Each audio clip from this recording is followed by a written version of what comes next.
வாழ்க சத்குரு. சிம்ம ராசி. சிம்ம ராசியில் கேது பகவான் சஞ்சரிக்கிறார்.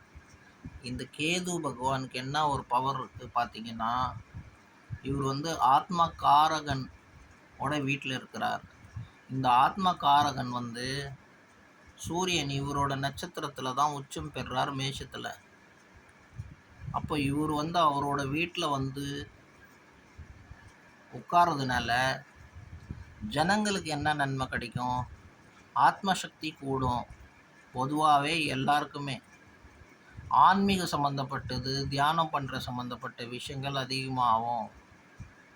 இந்த கேது பகவான் ஆத்மாவுக்கு ஒரு படிக்கட்டுன்னு நீங்கள் வச்சுங்களேன். பகவான்கிட்ட ஒரு படிக்கட்டு, பகவான்கிட்ட கூப்பிட்டு போகிற ஒரு படகை. இந்த கேது பகவான் இந்த சிம்ம ராசியில் இருக்கிறதுனால பெரிய பெரிய சக்திகள், ஆத்ம சக்திகள், ஆன்மீக சக்தியில் கொடுக்கக்கூடியவர்.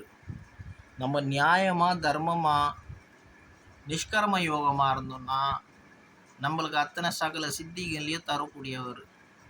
இந்த சிம்ம ராசியில் உட்காந்துட்டு சர்வ சௌபாகியமும் தரக்கூடியவர் ஆன்மீக விஷயத்தில்.